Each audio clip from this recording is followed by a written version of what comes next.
Hi guys, it's Night Fear, and I am coming on today to do my TBR for hashtag Borrowathon.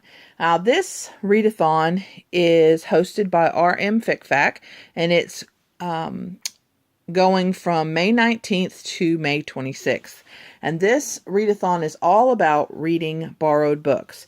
And that can be borrowed from the library, borrowed from a friend. It could be borrowing books on Scribd, anything, borrowing books through Overdrive, anything like that, as long as you're borrowing books. This is all about, going to your library and things like that and borrowing books, which I love because if you guys have watched my channel for any length of time, you know that the majority of the books that I read end up coming from my library. So, and I have a few goodies that I've found that I'm really excited about reading. So the first challenge is to read a book featuring a bucket list item. Now, this book is called The Mistletoe Inn, and by Richard Paul Evans. And this is about a woman whose life kind of takes a nosedive, and she ends up going, I think, to this inn and kind of writing or trying to write. I'm not sure if she's writing a book or poetry. Oh, she signs up for the Mistletoe Retreat. Oh, no, what I was thinking it was Atlanta. It's Vermont. She's going to Vermont's Mistletoe Inn to be a writer. And I've written poetry before, and I always thought it would be interesting to have some of that poetry published. So I thought that this was close enough to a bucket list, because I don't really have a bucket list per se. I'm just kind of content on, being at home and reading and being with the kids and stuff. So this was kind of hard, but I was looking through different books and I found this one. And it's a really small, as you can see, it's a very small book, which I was surprised how tiny this is. So this should be really easy to read. So I'm really excited about this one.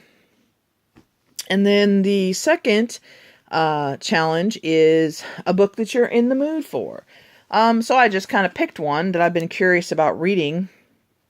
And this is Unearthed by Amy Kaufman and Megan Spooner.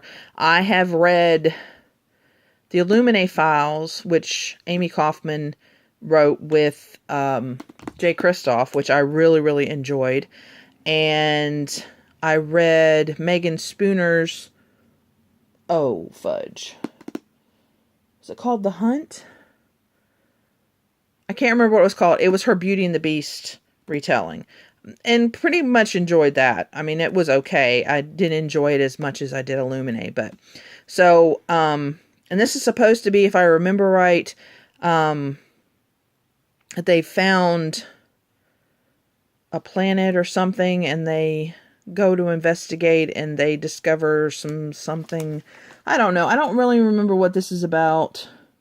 Oh, they intercept a message from an alien race that seems like the solution for the crisis. And of course, all that goes with that. So it sounded interesting to me, and I know that there's a second one, and I've heard good things from people that have read it, so I thought I'd try, and I really like kind of the sci-fi fantasy type books or sci-fi, so I thought I'd try. And I haven't read one in a while, so I'm sure I'll be in the mood. Okay, the next one is to read a book outside your home. This is going to be difficult for me because I'm pretty much homebound, because it's difficult for me to walk, and when I do go out, I'm kind of in a wheelchair and things, and I'm not able to be out for long. But I'm going to try to sit out in the front yard maybe and read this. If I don't, I'm just going to read it anyway, and even if it'll, I'll kind of fail the challenge, but I'll still read the book. But that's 5 Feet Apart by Rachel Lippincott. This is about two people who have hold on. What's it called? Oh, I'm so sad. It doesn't say. Or else I'm just completely missing it. They have a disease, and I can't remember what the disease is called. Anyway, it's a lung disease, and when you meet somebody with this, you're supposed to stay 5 feet apart because your immune system is compromised. And so they end up meeting each other, and they both have this disease, and they're supposed to stay 5 feet apart from each other, but of course they fall in love, blah, blah, blah. The movie's supposed to be really good, and yeah, I'm excited for reading this, and I'm so sad that I cannot remember the name of the disease.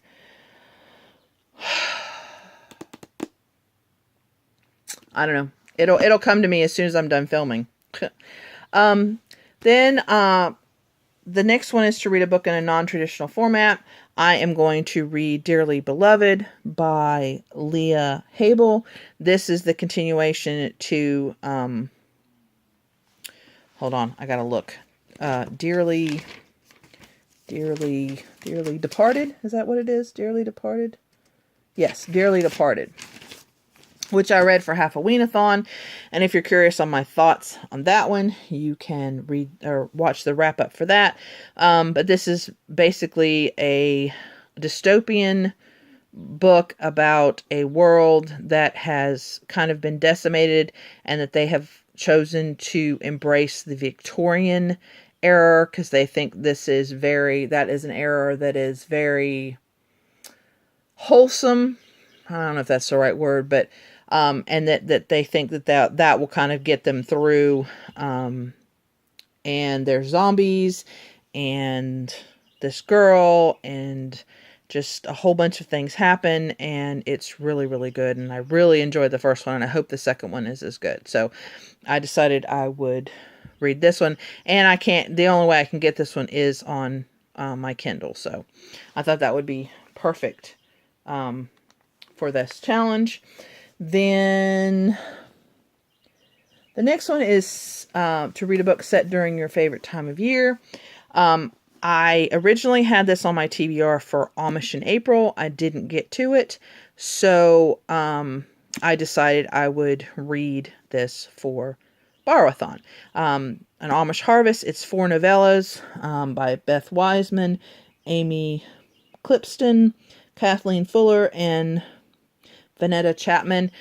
These are 4 Amish stories, and I really enjoyed the Amish stories that I did get to. And fall it's kind of between fall and winter. But fall has Halloween, which is my favorite holiday, and it also has Thanksgiving, which is wonderful to be with a family. So I decided I would, and I already had this one checked out, and I need to get it read, so I thought this would be perfect. So then the last one is featuring a library.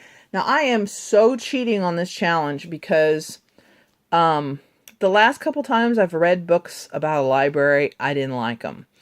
And I was trying to find one with the library, and I was looking and looking, and this book came up, and I've been wanting to read this book for a while because I've seen the movie and loved it. And so I decided I was going to read this book. It is about a bookstore instead of a library, but this is called The Bridge by Karen Kingsbury. And this is a kind of a love story, and then it has a lot to do with this bookstore called The Bridge. But if it's anything like the movie, it's kind of like people would go in and they'd kind of read the books too in the bookstore. So, I mean, it's kind of, I don't know. It's a different, because it's a smaller bookstore. So I'm going to count it. And, I really wanted to read this one. And this is another book these two are really small. See, if I compare it to like Unearthed, look how small this book is. It's like teeny tiny. So anyway, I decided to read this, and Karen Kingsbury, I believe, is supposed to be really good. I haven't read any of her books, but if I do like this one, I will be trying to read some of her other ones, because I know she has several different ones, and I think that there's been a few that have been made into Hallmark movies. So, yeah. So, anyway, so this is my Borrow-a-thon TBR, and I'm excited to read these books. I'm happy that there's a variety, and then maybe I can push myself to read them more, and hopefully I'll get finished. Since I haven't been doing really great at readathons lately, except for the owls, because I actually did finish those. But anyway, so yeah, let me know if you're participating in Borrow-a-thon, if you like to check out books from your library. And I think that's it. So please remember to always be kind to one another, and I'll see you again later. Bye.